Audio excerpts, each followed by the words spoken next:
दुरूद शरीफ पढ़ लें।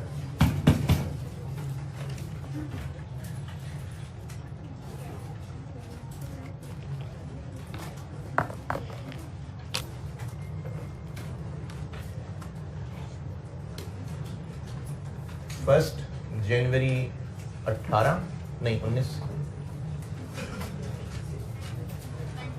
आखिर में मैंने कहा एंड किया था 19 ना। Accumulated depreciation debit building credit 71,000।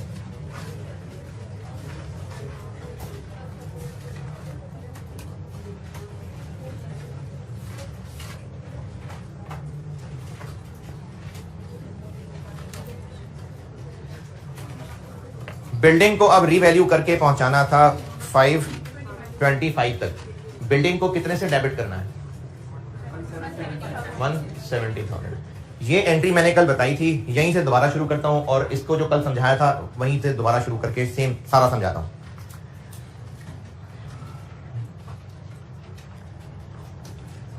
जब पिछले ईयर्स में सबसे पहली दफा रीवैल्यूएशन अपवर्ड हुई थी तो उसको इनकम मान लिया था? नहीं, क्योंकि वैल्यू अभी सिर्फ बढ़ी थी और उस बढ़ी हुई वैल्यू को देख के हमें खुशी हुई थी, अभी वो रियलाइज नहीं हुआ था। बेचते और प्रॉफिट एंड डिस्पोजल कमाते,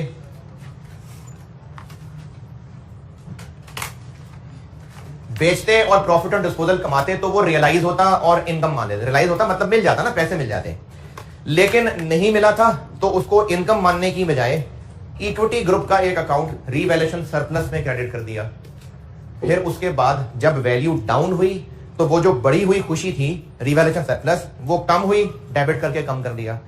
फिर जब मजीद डाउन हुई तो पहले खुशी खत्म की और अब जो इतनी सारी मजीद डाउन हो चुकी थी उसको गम बना लिया और इस गम को एक्सपेंस मान लिया। क्या ये बिल्डिंग नुकसान पे बेच दी थी? क्या बिल्डिंग तबाह हो गई थी? बस फिर भी वैल्यू डाउन हो जाने को हमें नजर आ गया था कि नुकसान हो गया है तो उसको एक्सपेंस मान लिया था। रिवैल्यूएशन लॉस का वर्ड लिख लें वो भी सही है, P&L का वर्ड लिख लें वो भी सही है। उसके बाद मजीद नुकसान हुआ था और नुकसान और गम और एक्सपेंस बना लिया था। अब जब हालात वापस अच्छे हो गए हैं, जो पहले हालात खराबी की वजह से हम डर गए थे कि नुकसान हो गया, हालात वापस अच्छे हो गए, तो अब जब हालात वापस अच्छे हो गए तो अब वो सारा कुछ वापस रिवाइव कर देंगे जो हमने एक्सपेंस बना लिया था। अब जब हालात दोबारा अच्छे हो रहे हैं तो उतने को तो इनकम बनाना पड़ेगा। देखें, जब पहले बढ़ी थी ना वैल्यू तब इनकम नहीं बनाई थी, लेकिन चूंकि अब हम पिछले ईयर्स में एक्सपेंस कह चुके थे। इसकी मिसाल मैंने ऐसे दी थी कि अगर कोई गाली वाली दे दे, बेइज्जती कर दे पब्लिक के सामने, तो फिर पब्लिक के सामने माफी मांगेगा तो कंपनसेशन होगी। तो चूंकि हम एक्सपेंस बना चुके थे, अब हालात अच्छे होंगे तो जो एक्सपेंस बनाया था उसको माफी मांग के इनकम बनाना पड़ेगा। कब बनाए इनकम? अब जब हालात अच्छे हो रहे हैं। कितना एक्सपेंस बना चुके थे? एक साल में बनाया था 23 और एक साल में बनाया था 24। इतना एक्सपेंस बना चुके थे तो अब हालात अच्छे होने पे इसको तो माफी मांग के इनकम बनाएंगे। फिर मैंने एक बात ये की थी कि जब कमरे में सब लोग छुपे, इधर टेबल के नीचे छुपे, भागे इधर उधर भागे, तो टेबल के रखी हुई चीजें गिर गई। अब जब हालात वापस नॉर्मल की तरफ जानी है तो लोग तो खड़े होकर वापस अपनी जगह आएंगे ही, लेकिन जो चीजें गिर गई थी उनको भी ठीक करके रखना है। तो जब लॉस चार्ज किया था इसके बाद डेप्रिसिएशन गिर गई थी। किससे कंपेयर करके? टेबल किसको कह रहे हैं? कॉस्ट मॉडल को। तो जो कॉस्ट मॉडल से कंपेयर करके जितनी डेप्रिसिएशन गिर गई थी यहीं पर रोककर अब यहां जिनको लगता है कि डेप्रिसिएशन पहले ज्यादा भी तो चार्ज हुई थी, तो हां उसका आ जाएगा जवाब अभी थोड़ी देर तक। अभी मैं सिर्फ कम वाले की बात कर रहा हूं, अभी ज्यादा वाले का जवाब नहीं दे रहा। जितनी डेप्रिसिएशन कम चार्ज हुई थी, किससे कंपेयर करके कम? कॉस्ट मॉडल से। उसको पूरा करके टेबल तक रखना है। तो एक तो 2016 एक तो 16 में लॉस चार्ज होने के बाद 16 की डेप्रिसिएशन 75,000 चार्ज हुई थी। कॉस्ट मॉडल पे रहते तो हर साल कितनी डेप्रिसिएशन चार्ज होती? 80,000। तो एक तो वो 2016 की डेप्रिसिएशन 5,000 कम चार्ज हुई थी, 17 की डेप्रिसिएशन 5,000 कम चार्ज हुई थी, और मजीद लॉस आने के बाद 18 की डेप्रिसिएशन 9,000 कम चार्ज हुई थी। अगर हमने इस पहले बने एक्सपेंस को अब इनकम कहना है तो पहले कम चार्ज हुए एक्सपेंस को फिर पूरा करना भी है। यानी न्यूमेरिकली देखें तो इस काले वाले को हम इनकम बना लेंगे और वो जो पहले कम एक्सपेंस बना था उसको अब एक्सपेंस बना लेंगे। तो चूंकि ये सारा काम एक ही दिन करने लगे हैं, ये इनकम बनाने लगे हैं, इनको एक्सपेंस बनाने लगे हैं, तो ऐसा करते हैं कि नेट करके एक ही बार इसको इनकम बना लेते हैं। जितना लॉस पहले एक्सपेंस बनाया था वो अब इनकम बनेगा, लेकिन नेट ऑफ जो डेप्रिसिएशन अंडर चार्ज रह गई थी किससे कंपेयर करके, कॉस्ट मॉडल से। अब जो नेट आंसर आएगा ये है जो इनकम बनेगा। रिवैल्यूएशन लॉस का वर्ड लिख दें, ये भी सही है, पहले एक्सपेंस बना था अब इनकम बनके क्रेडिट हो जाएगा। या तो इनकम कह लें या ऐसे कह लें कि जो एक्सपेंस पहले बनाया था, बढ़ाया था डेबिट, अब उसको कम करना है तो क्रेडिट 28,000। ये पुराना वाला कंपनसेट हो गया। अब आगे बढ़े तो वैल्यू और बढ़ गई है, फिर से वही खुशी वाली बात शुरू हो जाएगी और रीवैल्यूएशन सरप्लस आ जाएगा।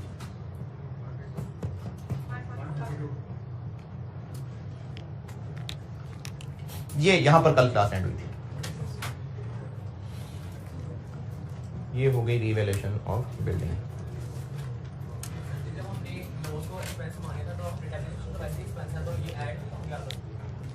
अब हम क्या करना चाह रहे हैं, एक्शन बताओ। अब हम क्या करना चाह रहे हैं, वो जो रिवैल्यूएशन के नाम से बनाया था, यानी अब हम उसको इनकम बनाना चाह रहे हैं। ठीक है, इनकम बनाना चाह रहे हैं। और जो डेप्रिसिएशन कम एक्सपेंस चार्ज हुआ था उसको सही करने से क्या मुराद है, और एक्सपेंस बनाना चाह रहे हैं कि इनकम। डेप्रिसिएशन कम रह गई थी, पूरी करनी है तो और एक्सपेंस बना रहे हैं ना। इसको इनकम बनाना है, इसको एक्सपेंस बनाना है, तो फिर ऐड तो नहीं ना होगा। ये दोनों अपोजिट चीजें हैं ना। इतनी इनकम बनानी है, इतना एक्सपेंस बनाना है, तो नेट करके ही इनकम बना लेते हैं। और रिक्वायरमेंट में मैंने पूछी थी 31 दिसंबर 19 तक की एंट्रीज, तो बस 31 दिसंबर 19 पे ईयर एंड आ गया तो डेप्रिसिएशन चार्ज हो जाएगी।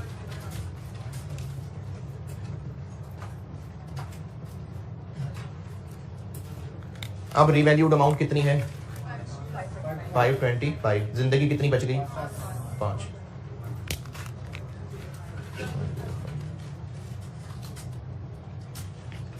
ये था जी इस सवाल का सलूशन जी।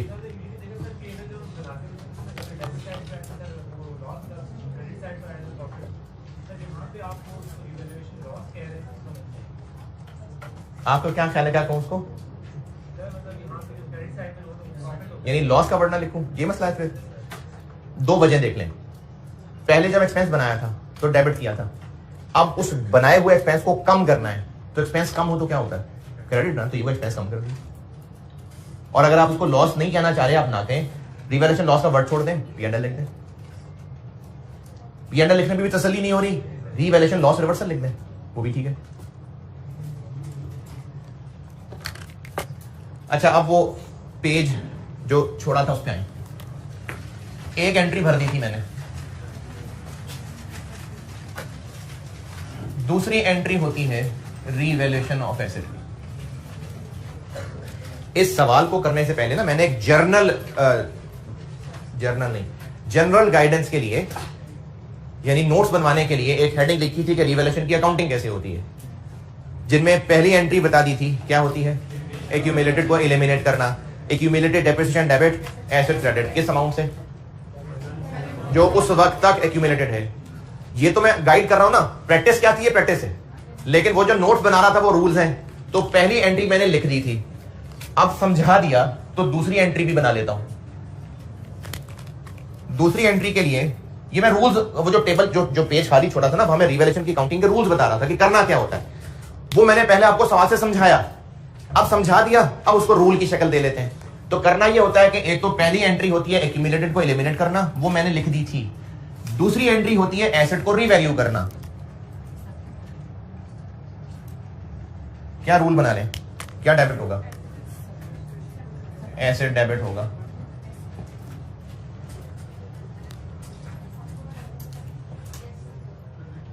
एसेट डेबिट ही होगा ना, कितने से, रूल बना लें कितने से,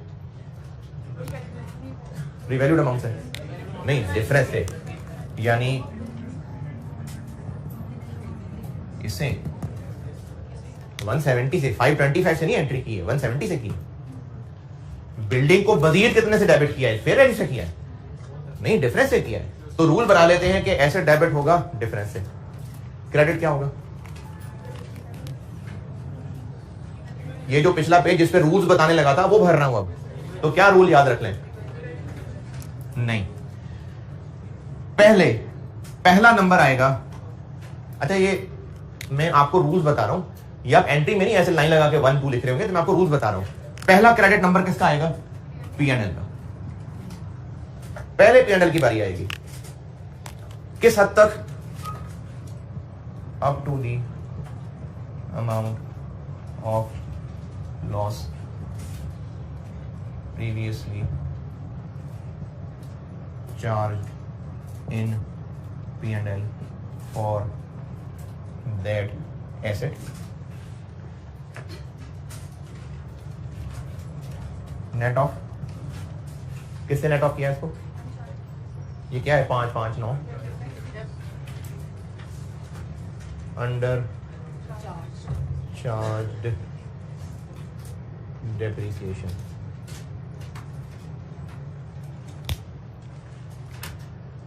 यानी 28,000 जितना लॉस पहले चार्ज किया था, ये net of under charge depreciation. इस हद तक P&L में क्रेडिट जाएगा, और अगर वो पूरा हो गया तो फिर दूसरा नंबर किसका आएगा? Revaluation surplus.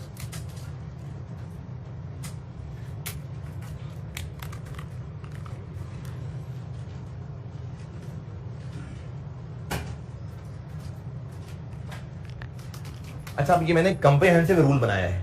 अगर हो ही पहली दफा रही है और हो गई अपवर्ड, तो फिर ये होगा ही नहीं, फिर सारा ही सरप्लस में। लेकिन अगर पहले लॉस था तो फिर पहले P&L को क्रेडिट आएगा, फिर अगर ये लॉस पूरा हो जाता है फिर दूसरा नंबर रिवैल्यूएशन सरप्लस का आएगा। लॉस पूरा हो जाने से मुराद ये है कि यहां पर अगर सिर्फ 10,000 की इंक्रीज आती तो यहां तो गुंजाइश 28 तक की है। अगर ये सिर्फ 10,000 होता तो 170 की बजाय सिर्फ 10,000 होता। बिल्डिंग सिर्फ 10,000 बड़ी होती तो बिल्डिंग डेबिट 10,000। मैंने कहा कि अगर ये सिर्फ 10,000 इंक्रीज किया होता है, इसी मिसाल में 170 की बजाय 10,000 इंक्रीज किया होता तो बिल्डिंग डेबिट 10,000 और P&L क्रेडिट 10,000। सरप्लस की नौबत ही ना आती। सरप्लस की नौबत ही तब आएगी जब ये 28 से ऊपर निकलेगा। तो उस बाकी 18 का क्या करते, फिर वो अगले ईयर्स में दुआ करते उसके लिए, फिर कभी इंक्रीज आएगी तो देखेंगे। तो इसलिए जब वैल्यू बढ़ेगी, पहला नंबर इसका है। अगर ये पूरी अमाउंट रिकवर हो गई तो ठीक है, इससे ज्यादा हुई फिर नंबर सरप्लस का आएगा। और अभी तो मैं रूल सिखा रहा हूं ना, अभी हमने 2-3 दिन इसकी प्रैक्टिस ही प्रैक्टिस करनी है। 2 दिन लगाऊंगा, प्रैक्टिस ही प्रैक्टिस कराऊंगा। उसमें फिर ये वैरायटी भी डाल दूंगा कि पहले लॉस रिवर्स नहीं हुआ, अगले ईयर में जाके हुआ, फिर ये वैरायटी भी आ जाएगी। जी अगर जी जी वो भी बताता हूं। अभी तो मैंने अपवर्ड की एंट्री लिखी है ना, अभी डाउनवर्ड की भी बता देता हूं।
इसी से आगे चल रहा हूं। और अगर रिवैल्यूएशन डाउनवर्ड हुई तो है एसेट हो जाएगा क्रेडिट,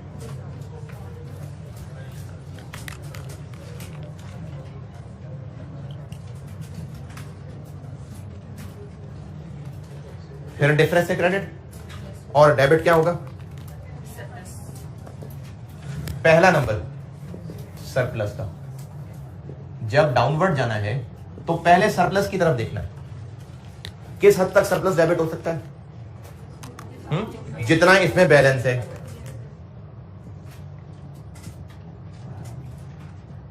कल वो जो तीसरी एंट्री में किया था, तीसरी रिवैल्यूएशन में, हाँ तीसरी में, कि इसमें बैलेंस कितना मौजूद था 73, तो पहले वो 73 डेबिट हुआ था।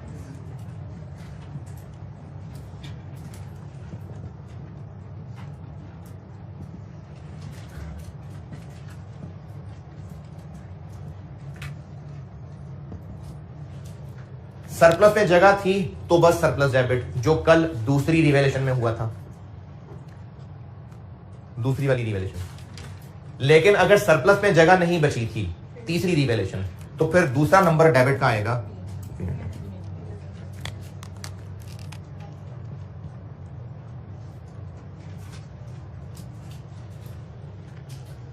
और अगर पहली दफा रिवैल्यूएशन होती और वो पहली ही डाउनवर्ड हो जाती तो बस भी एंड है, क्योंकि सरप्लस ही ना होता।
ठीक है भाई, नोटेड।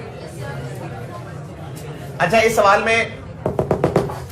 में कैलकुलेशंस मैंने बिल्कुल सारी ज़बानी की थी, और अभी मेरा मकसद आपको कैलकुलेशंस की आसानी देना था ही नहीं। अभी मैं सिर्फ आपको बस डेबिट क्रेडिट समझा रहा था। ये हो गया पेज पूरा। अगर किसी का ये पेज खाली बच गया तो उसका नेट प्रॉफिट है। ये मेरा काम पूरा हो गया।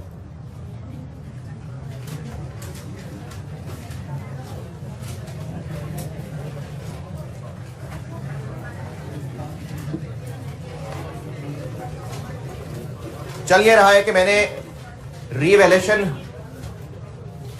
रीवैल्यूएशन की अकाउंटिंग की हेडिंग दी थी और उसको कहा था कि इसको नेट रिप्लेसमेंट वैल्यू मेथड भी कहते हैं। ये नाम आईएएस में नहीं है, बस वैसे किसी किताब में था और आईटेप के क्वेश्चंस में आता रहा है, इसलिए मैंने नाम लिखवा दिया। इस मेथड में क्या किया? दो काम, एक एक्यूमुलेटेड को एलिमिनेट करना और दूसरा एसेट को रीवैल्यू करना।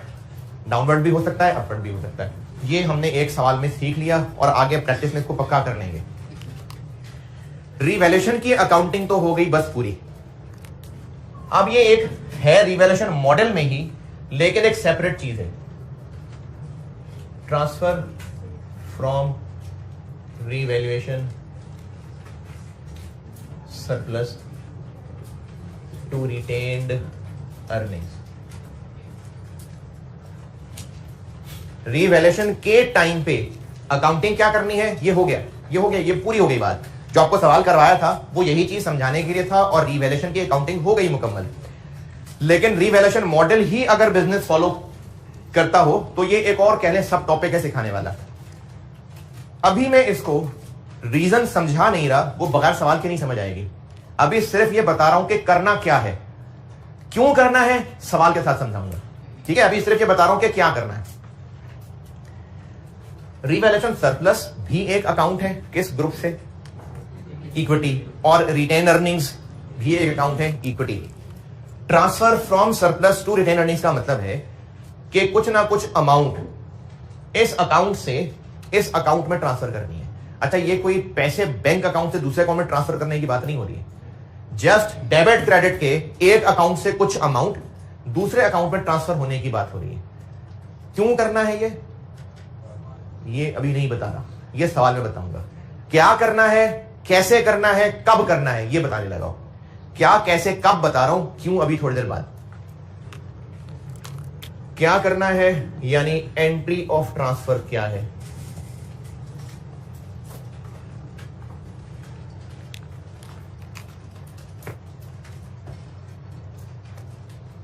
रीवैल्यूएशन सरप्लस भी एक अकाउंट है और रिटेन अर्निंग भी एक अकाउंट है। किस ग्रुप के हैं दोनों, इक्विटी। इक्विटी बढ़े तो क्रेडिट और कम हो तो डेबिट। रीवैल्यूएशन सरप्लस से कुछ ट्रांसफर करना है रिटेन अर्निंग्स को। ऐसा करने से रीवैल्यूएशन सरप्लस का बैलेंस बढ़ जाएगा, कम हो जाएगा, कम हो जाएगा। डेबिट कर दे, क्रेडिट कर दे, डेबिट। Revaluation surplus debit. और रिटेन अर्निंग्स में ट्रांसफर होके आ रहा है तो रिटेन अर्निंग्स बढ़ जाएंगी, रिटेन अर्निंग्स क्रेडिट।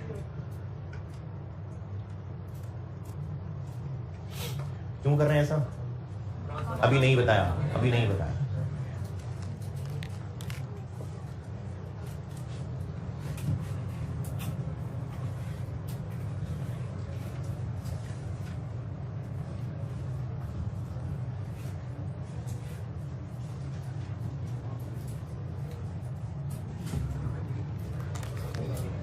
ये एक टॉपिक है, इसमें से मैंने आपको एक बात का जवाब दिया है कि ट्रांसफर क्या, यानी ट्रांसफर है तो क्या है ट्रांसफर। अब मैं आपको दो और बातों के जवाब दे रहा हूं।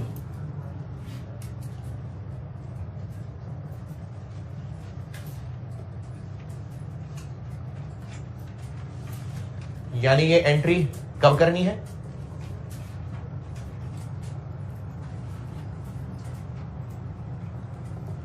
और किस अमाउंट से करनी है। इन दो बातों के जवाब देने लगा हूं।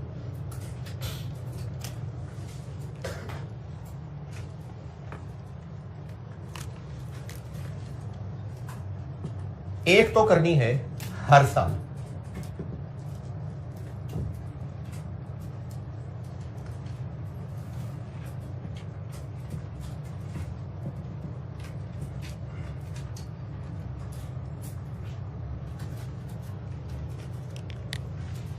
एक तो करनी है हर साल जब भी डेप्रिसिएशन चार्ज होगी।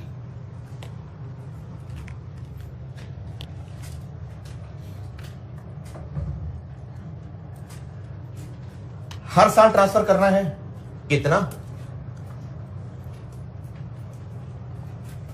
इसका जवाब है ये। यानी हर साल जो ट्रांसफर करना है तो इतना ट्रांसफर करना है। कितना करना है, इंक्रीमेंटल डेप्रिसिएशन। हर साल जब भी डेप्रिसिएशन चार्ज होगी तो ये एंट्री होगी किस अमाउंट से, इंक्रीमेंटल डेप्रिसिएशन की अमाउंट से। अच्छा, इंक्रीमेंटल डेप्रिसिएशन क्या है, इंक्रीमेंटल डेप्रिसिएशन है depreciation charged for the period. Period इसलिए कह रहा हूं क्योंकि हो सकता है कभी हम ये काम 6 महीने का कर रहे हो, वरना ईयर कह ले बेशक। Depreciation charge for the period यानी जिस साल में हम ये अकाउंटिंग करने लगे हैं उस साल में कितनी डेप्रिसिएशन चार्ज हुई, minus depreciation for that period based on cost model. तो जो स्टूडेंट ये सवाल सोच रहे थे कि जब डेप्रिसिएशन ज्यादा चार्ज हुई तो उसका क्या किया, उसका ये करना है। अभी मैं शुरू में बात कर रहा था ना कि जो डेप्रिसिएशन अंडर चार्ज रह गई वो हमने नेट कर ली, तो जिस साल में ज्यादा चार्ज हुई उसका क्या, तो उसका ये जितनी ज्यादा चार्ज हुई, जितनी चार्ज हुई माइनस जो कॉस्ट मॉडल पे चार्ज होती, मतलब जो ज्यादा चार्ज हुई उसको कहा इंक्रीमेंटल डेप्रिसिएशन, और उसके साथ ये शुरू होगा डेप्रिसिएशन की एंट्री होगी और साथ ही ये एंट्री होगी किस अमाउंट से, इंक्रीमेंटल डेप्रिसिएशन। क्या है इंक्रीमेंटल डेप्रिसिएशन, जो उस साल ज्यादा चार्ज हुई है, किससे ज्यादा चार्ज हुई है, कॉस्ट मॉडल वाले से। क्यों करना है ऐसे अभी नहीं बताया रीजन। और फिर फाइनली जब एसेट बेच देंगे,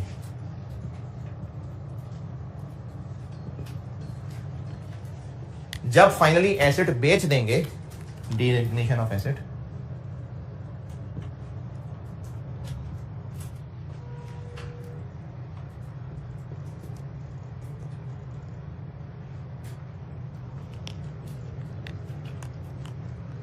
तो फिर दोबारा ये एंट्री होगी, और अब की बार किस अमाउंट से होगी, चूंकि एसेट भी बुक्स में से निकलने लगा है, उसकी एक्यूमुलेटेड डेप्रिसिएशन भी बुक्स में से निकलने लगी है, तो अगर उससे रिलेटेड कोई सरप्लस पड़ा हुआ है तो वो भी हम बुक्स में क्या करेंगे, रखें, ऐसी उदास ही हुआ करेंगे। तो जितना भी बैलेंस रह गया है वो सारा का सारा ट्रांसफर कर देंगे, सरप्लस से रिटेन अर्निंग को ट्रांसफर, यानी surplus debit retain earning credit. कब करना है, एक तो हर साल करनी है ये एंट्री, किस अमाउंट से, जो उस साल ज्यादा डेप्रिसिएशन चार्ज हुई होगी, और फाइनली जब एसेट बेच देंगे तो फिर दोबारा ये एंट्री होगी, अब की बार किस अमाउंट से, उस एसेट से रिलेटेड जितना भी सरप्लस बचा कुचा रह गया था वो सारा का सारा ट्रांसफर हो जाएगा। क्यों नहीं बताया जी, हाँ जी, हाँ जी, ये नोट करिए, फिर सवाल के साथ वजह सिखाता हूं।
हाँ जी, नोटेड, सारे नोटेड। चले अब इसकी ना प्रैक्टिस करते हैं, और उससे पहले एक्सचेंज ऑफ एसेट्स वाले पेज पे आइएगा।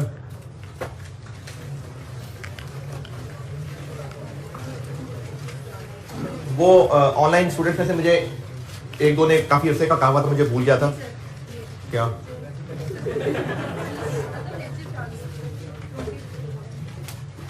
कि जो एक्सचेंज की एंट्री मैंने सीधी कंपाउंड ही बता दी थी, तो उसको भी तोड़ के डिस्पोजल वाली बताएं। तो जो जानना चाहें उनके लिए बता रहा हूं। मैंने आपको जब डिस्पोजल पढ़ाया था ना, डीरेकग्निशन, तो उसमें मैंने आपको पहले 3 एंट्रीज तोड़ के अलग अलग बताई थी। उन एंट्रीज में डिस्पोजल डेबिट, डिस्पोजल क्रेडिट हो रहा था, और फिर कहा था कि एग्जाम में आप कंपाउंड एंट्री कर लें, काफी है। फिर उसकी प्रैक्टिस के बाद जब एक्सचेंज पे आया था, तो फिर आप की सुस्ती के मारे ये कंक्लूजन बना था क्लास में कि सर बस एग्जाम वाली बताएं बस। तो मैंने फिर आपको बस एग्जाम वाली ही बताई थी। एक्सचेंज ऑफ एसेट्स की बात कर रहा हूं। तो कुछ बच्चों की फरमाइश पे मैं एक्सचेंज वाली एंट्रीज तोड़ के भी बता रहा हूं। जो आप में से जानना चाहें वो बेशक यहीं कहीं नुक्कड़ पे लिख लें, जो ना जानना चाहें इग्नोर करें। एग्जाम में वो कंपाउंड एंट्री काफी है, लेकिन ऐसी चूंकि कुछ बच्चों ने कहा था सीखने के लिए, इसलिए मैं उन एक्सचेंज वाली एंट्री को तोड़ के भी बता रहा हूं। फिर इसकी प्रैक्टिस करते हैं, फिर हम रिवैल्यूएशन की प्रैक्टिस पे आएंगे वापस। अभी मुझे वो बात याद आ गई, तो पहले काफी दिन भूल गया था मैं, तो मैंने कहा पहले वो बता देता हूं।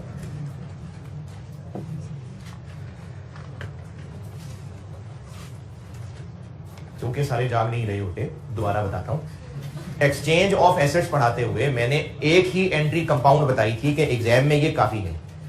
लेकिन अगर ऐसी बस नॉलेज के लिए कोई जानना चाहे कि ये तो एग्जाम के लिए ना, असल में क्या होता है, तो वो असल वाली भी बता रहा हूं सिर्फ नॉलेज के लिए। वही कहीं जगह हो लिखना चाहे तो लिख ले, नहीं तो किसी और पेज पे लिख के वहीं स्टेबल कर लीजिएगा। अगर एसेट अकाउंट बनता है एट कॉस्ट,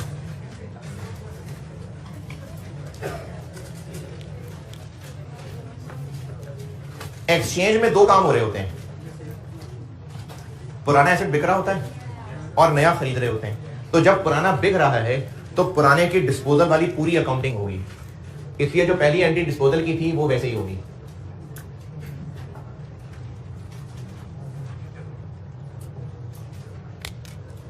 एसेट को बुक्स में से निकाल देंगे, क्रेडिट, ये वो पुराना वाला एसेट है, और डेबिट उसी टेम्परेरी अकाउंट डिस्पोजल में किस अमाउंट से, बिकने वाले की कॉस्ट से। और अब चूंकि हमने थोड़ा थोड़ा सा पढ़ लिया है, अगर रिवैल्यूएशन मॉडल है और एसेट के अकाउंट में रिवैल्यूड अमाउंट आ रही है तो कितने से, रिवैल्यूड अमाउंट। एसेट बुक्स में से निकाल दिया और उसकी एक्यूमुलेटेड भी बुक्स में से निकालनी है। क्या एंट्री, एक्यूमुलेटेड डेप्रिसिएशन डेबिट, और यही डिस्पोजल क्रेडिट। डिस्पोजल वाली एंट्रीज में दूसरी एंट्री क्या थी, डिस्पोजल वाली एंट्रीज में पहली एंट्री तो ये थी, देखें एक्सचेंज ऑफ एसेट्स है, चाहे पुराना तो बिक ही रहा है ना, तो इसलिए पुराने की वही बिकने वाली ही अकाउंटिंग हो रही है। क्या बता रहा हूं, क्या हो रहा है, एक्सचेंज ऑफ एसेट्स की, एक्सचेंज ऑफ एसेट्स की एंट्रीज खोल के बता रहा हूं नॉलेज के लिए, वरना एग्जाम के लिए मैंने कंपाउंड एंट्री बता दी थी, काफी है। पुराना बिक रहा है तो पुराने की बिकने की अकाउंटिंग डिस्पोजल वाली होगी। डिस्पोजल वाली एंट्रीज में पहली ये थी, दूसरी क्या थी, कैश डेबिट और डिस्पोजल क्रेडिट। अब कैश डेबिट नहीं होगा,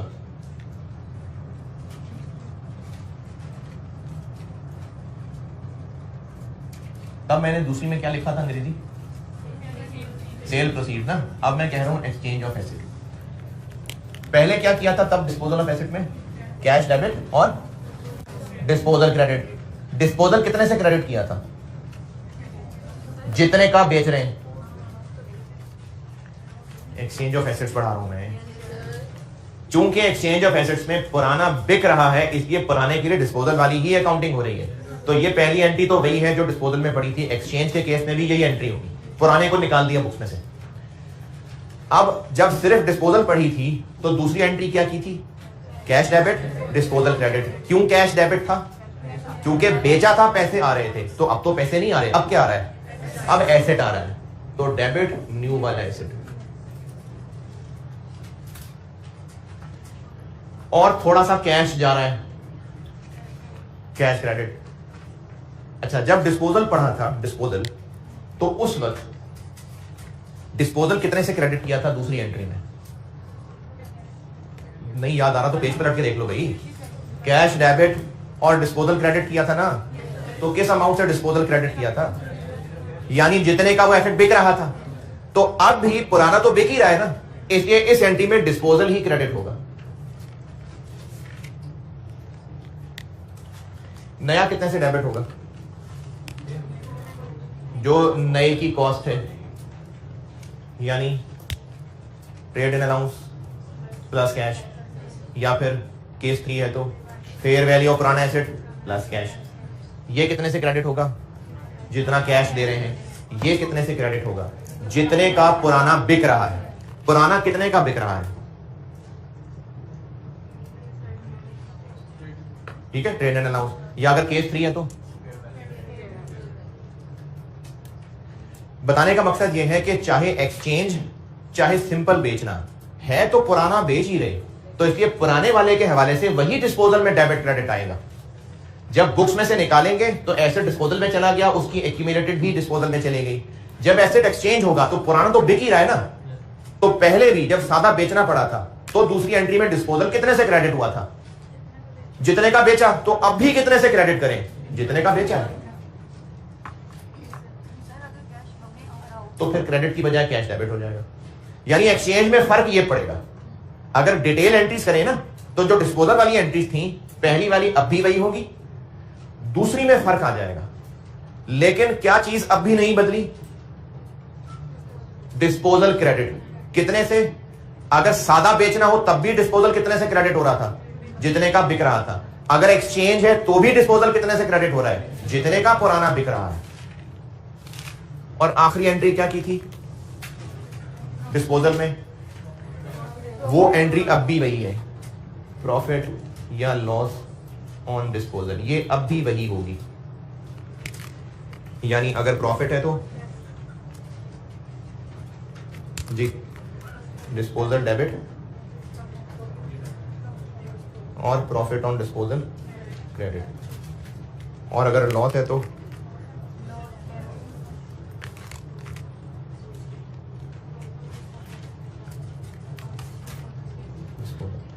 यानी एक्सचेंज में क्या हुआ, वो जो डिस्पोजल वाली एंट्रीज की थी वही सब दोबारा हो गई। बस फर्क सिर्फ क्या पड़ा कि सादी डिस्पोजल होती तो इसके साथ डेबिट कैश हो रहा होता। अब चूंकि एक्सचेंज आ गया है तो इसलिए नया एसेट और कैश दोनों आ गए। तो अगर एक्सचेंज की एंट्रीज अलग अलग करनी हो तो ये है, otherwise exam point of view से वो कंपाउंड वाली काफी है।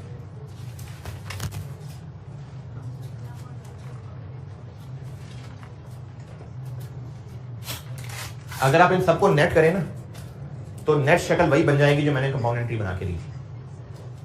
इसलिए एग्जाम में वो कंपाउंड एंट्री काफी है। जी कर सकते हैं, लेकिन आप मुश्किल में क्यों पढ़ना चाह रहे हैं? करनी है कर लें, बिल्कुल सही है। तो ये मैंने सिर्फ इसलिए बताई है, अगर कोई जानना चाहे कि एक्सचेंज की असल में क्या काउंटिंग होती है तो ये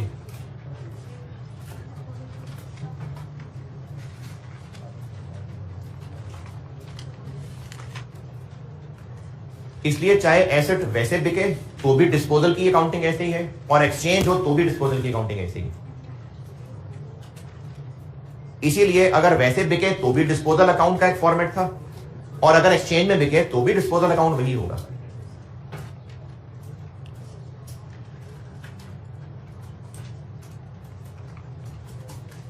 अच्छा, पहली तबीयत पे बोझ आ गया ये बताने से। अगर कोई और करना चाहे तो मैं ज़बानी बता रहा हूं, आप लिख लेना। नेटबुक वैल्यू वाले में क्या होगा? ये पहली एंट्री किससे होगी? Net book value. ये ऐसी होगी। अगर ऐसे नेटबुक वैल्यू पे मेंटेन होता है तो ये नहीं होगी। ये कितने से होगी? Net book value. और ये सेम ऐसे ही होगी। ये ऐसी बस एक पुरानी बात मुझे याद आ गई थी, किसी ने पूछा था तो मैंने बता दिया। अगर किसी को पता नहीं चले क्या हुआ तो कुछ नहीं हुआ, कुछ नहीं, जैसे कुछ नहीं।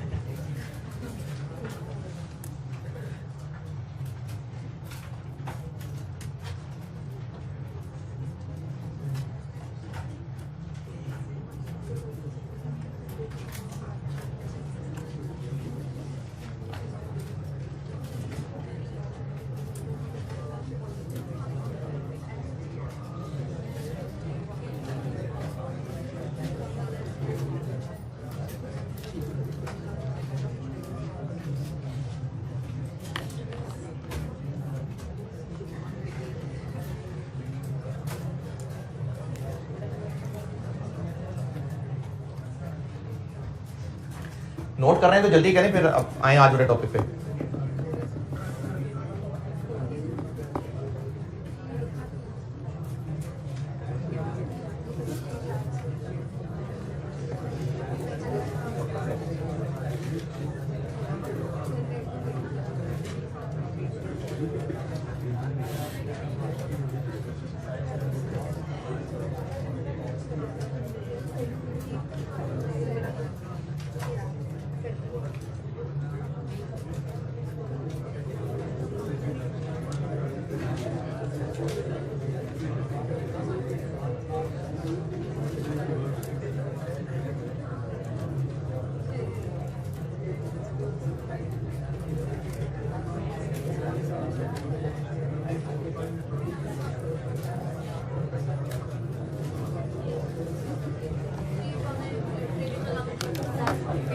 अगर केस 3 था तो पुराने की सेल वैल्यू फेयर वैल्यू थी, और अगर केस 4 था एक्सचेंज वाला तो पुराने की सेल वैल्यू ट्रेडेड अमाउंट था। तो मैंने दोनों को कवर कर लिया। एक्सचेंज में 4 केसेस थे ना, एक्सचेंज में 4 केसेस पड़े थे, तो मैं अगर तीसरा वाला केस हो तो ये, चौथा वाला केस हो तो ये। ठीक है, अभी नोटेड। चले आज वाले लेक्चर पे वापस। रीवैल्यूएशन की मैंने आपको अकाउंटिंग बता दी, और ये जो अभी ट्रांसफर फ्रॉम सरप्लस था ये भी बता दिया। अब करते हैं इसकी प्रैक्टिस। सवाल लिखें।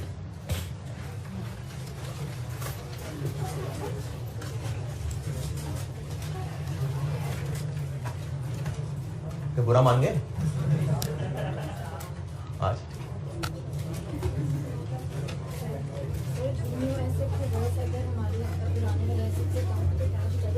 हाँ, अगर नहीं कॉस्ट नहीं, अगर हम महंगा एसिड दे के सस्ता ले रहे हैं तो कैश मिल रहा होगा, अगर मिल रहा होगा तो कैश डेबिट हो जाएगा। मैंने उस पूरे एक्सचेंज के टॉपिक में इसी बेस पे पढ़ाया था, अगर कैश दे रहे हैं, अगर कैश ले रहे हैं तो डेबिट हो जाएगा। कॉस्ट ऑफ मशीन, सवाल लिखिए। सवाल ये शुरू तो भी हो जाएगा, खत्म फिर अगली क्लास में होगा। कॉस्ट ऑफ मशीन, जिन लोगों को देर से पता चला, मैं वो एक्सचेंज खत्म करके आगे आ गया हूं, आज वाले लेक्चर पे आ गया हूं, रिवैल्यूएशन से आगे चल रहे हैं हम। कॉस्ट ऑफ मशीन है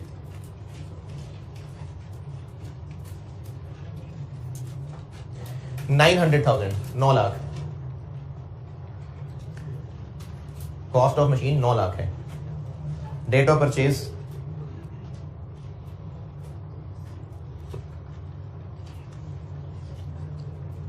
1 जुलाई 2013। 1 जुलाई 2013।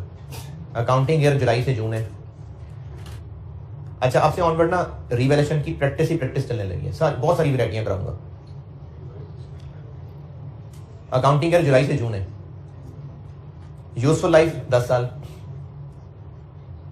यूजफुल लाइफ 10 साल।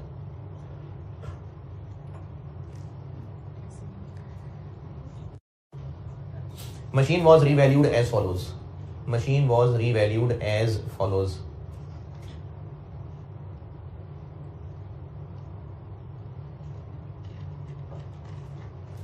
डेट बताऊंगा और फेयर वैल्यू बताऊंगा।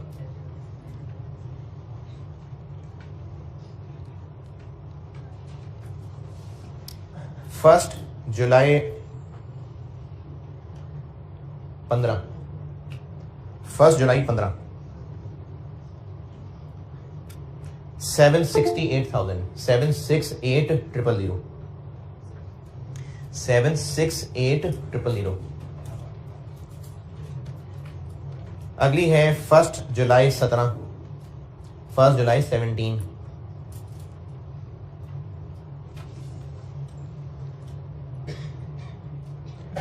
510। 5,10,000। 510,000। उसके बाद है 1 जुलाई 19। 1 जुलाई 2019।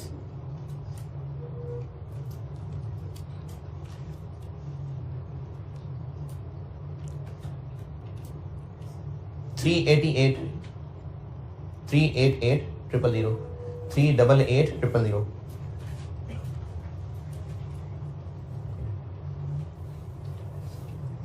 चलिए रिवैल्यूएशंस बस यही हैं। उसके बाद लिखें ऑन 1 जुलाई 20। रिवैल्यूएशन वाली जो लिस्ट थी वो बस हो गई पूरी। अब उसके बाद आगे लिखवा रहा हूं। On 1 July 20 machine was sold. Machine was sold for 3,00,000। 3 lakh रुपए।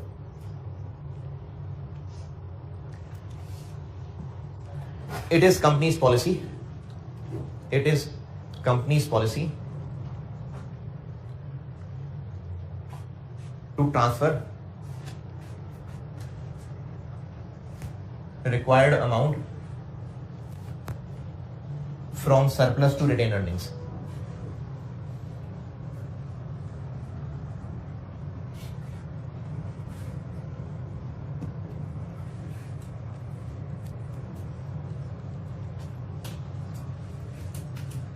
अच्छा, जो कल सवाल किया था उसमें मैंने एक लाइन लिखवाई थी कि इट इज कंपनी पॉलिसी या पता नहीं कंपनी डज नॉट ट्रांसफर, ऐसी कोई बात की थी मैंने, डज नॉट ट्रांसफर। अभी आज वाले सवाल में क्या कहा है कि ट्रांसफर करना है। तो ये जो ट्रांसफर वाला मामला है ना, ये कंपनी की मर्जी होती है। IAS 16 की तरफ से इजाजत है, कंपनी चाहे तो ट्रांसफर किया करे, चाहे ना किया करे। स्टूडेंट के लिए क्या होना चाहिए, जैसे सवाल वाला कहे, और अगर सवाल में खामोशी है तो बाय डिफॉल्ट ट्रांसफर करना है। बस जबानी हो गई, याद बात है ना। ये जो ट्रांसफर करने वाली पॉलिसी है, ये कंपनी की मर्जी होती है। सवाल में कहा होगा कि ट्रांसफर करना है कि नहीं करना, और अगर नहीं कहा तो बाय डिफॉल्ट करना है ट्रांसफर।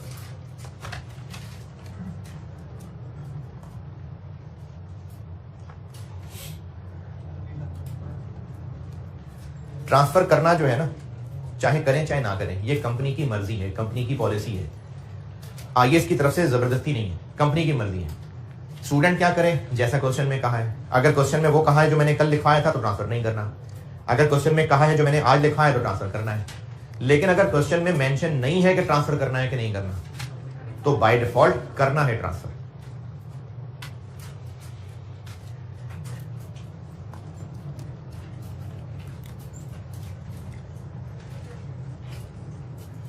फर्स्ट जुलाई क्या है सबसे पहले, 13। अरे रिक्वायर्ड तो लिखा ही है। रिक्वायर्ड है सारी एंट्रीज पैदाइश से वफात तक, सारी एंट्रीज 1 जुलाई 13 से लेके, यानी परचेज करने से लेके सेल करने तक सारी एंट्रीज रिक्वायर्ड है। इस मशीन को परचेज करने से लेके सेल करने तक सारी एंट्रीज रिक्वायर्ड हैं। और अगर डेप्रिसिएशन मेथड नहीं बताया होता तो नहीं स्ट्रेट लाइन नहीं, अगर डेप्रिसिएशन के सवालों में ना मेथड नहीं बताया तो वो काम करना चाहिए जो आसान है। सवाल के डाटा के हिसाब से देखना होता है, तो स्ट्रेट लाइन ही आसान होता है, तो स्ट्रेट लाइन।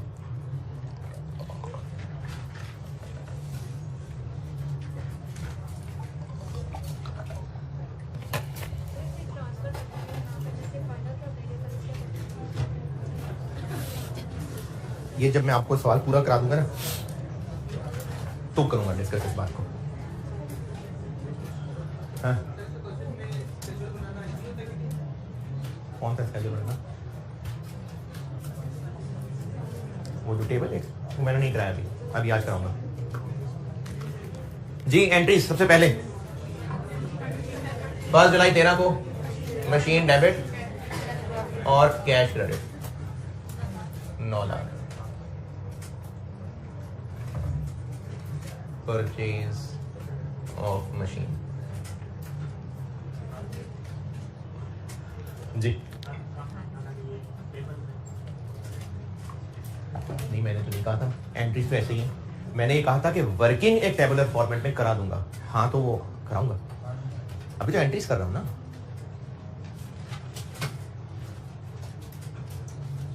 वो तो मैंने वर्किंग के बारे में कहा था, तो हाँ वर्किंग करता हूं सवाल की।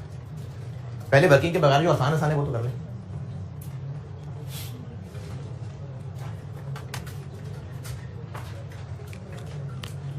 इसके बाद ईयर एंड आ जाएगा तो डेप्रिसिएशन चार्ज होगी 30 जून 14, depreciation debit, accumulated depreciation credit कितनी 90,000।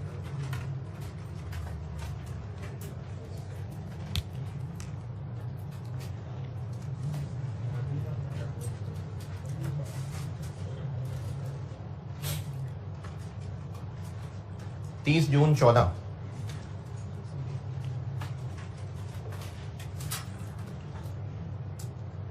रिवैल्यूएशन कब हो रही है 1 जुलाई 15। तो क्या करूं, बस अब रिवैल्यूएशन की एंट्रीज करते हैं। फिर 30 जून 15 तक हम पहुंचेंगे। 30 जून 15 एक और ईयर एंड होगा और यही डेप्रिसिएशन 90,000।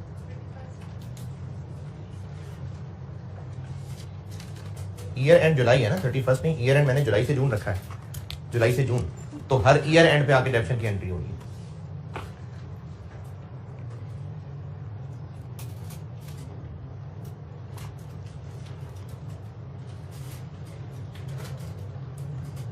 अब आगे,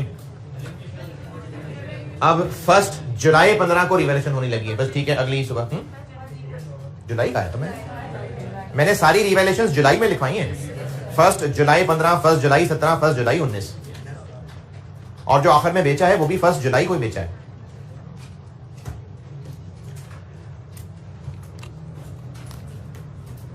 फर्स्ट जुलाई 15 रिवैल्यूएशन होने लगी है, तो पहला काम क्या, एक्यूमुलेटेड को एलिमिनेट करना। कितनी है? 180। एक्यूमुलेटेड डेप्रिसिएशन डेबिट 180,000 और मशीन क्रेडिट 180,000। ये हो गई एक्यूमुलेटेड एलिमिनेट।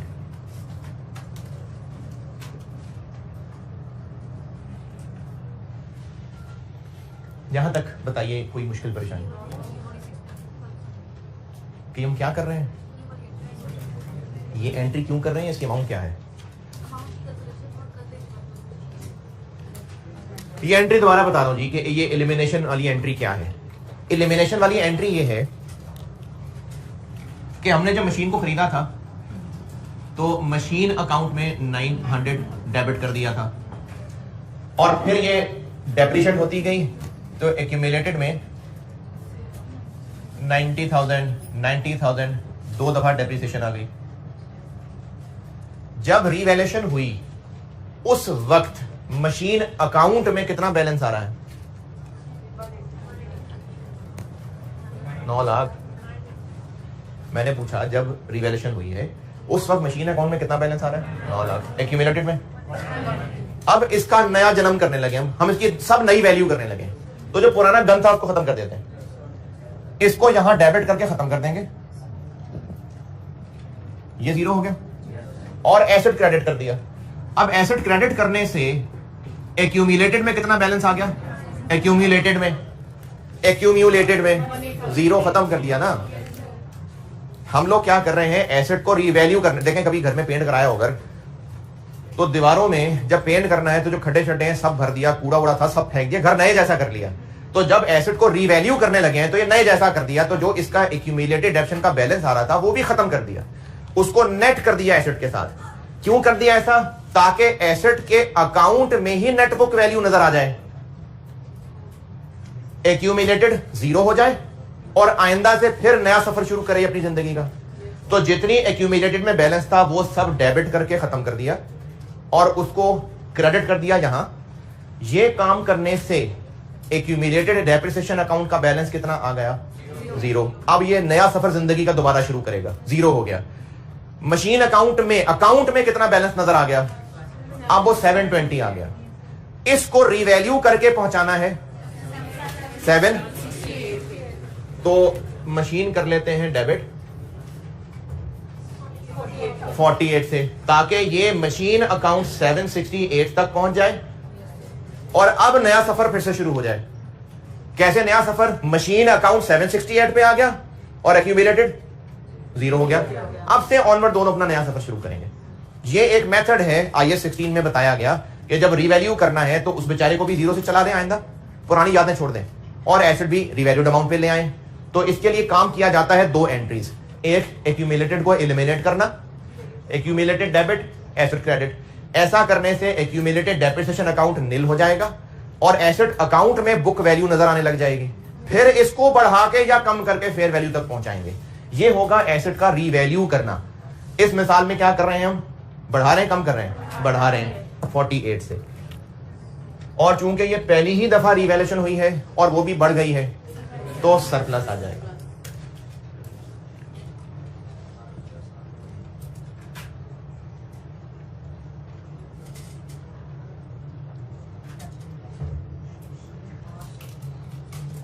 अच्छा, कल मैंने कहा था कि आपको ना अब मैं इसकी एक टेबुलर वर्किंग बता दूंगा, तो हाँ, मैं अब से ऑनवर्ड, यहां तक मेरे लिए जबानी और आपके लिए भी जबानी निस्बतन आसान था, अब से ऑनवर्ड आसानी के लिए मैं आपको एक वर्किंग सिखा रहा हूं जो कि यकीनन अगली क्लास में सिखाऊंगा, और ये अगली क्लास में सवाल पूरा होगा। इसको पूरा करने के बाद इंशाल्लाह कर लूंगा पूरा। इसको पूरा करने के बाद काफी सारे सवालों के जवाब दे दूंगा आपके। फिर भी हो सकता है कुछ कमियां रह जाएं, क्योंकि अभी अगली क्लास में तो सारे नहीं बैठे होंगे आप में से, तो बाकी जब कल आए तो वो एक्स्ट्रा वाली क्लास सुन के आना, ठीक है? इसको अब अगली क्लास में पूरा करते हैं। अभी दुकान बंद नहीं हुई, ख्याल में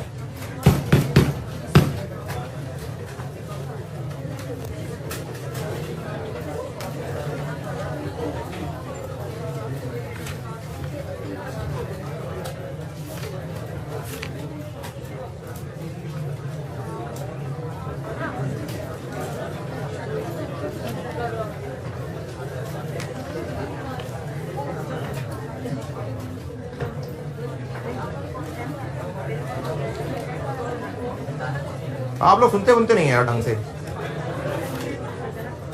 किसी को याद हो कोई आखिरी बात? हम साए वाली, हाँ वो जो अम्मी तंग करती है हम साए होगा ना। हाँ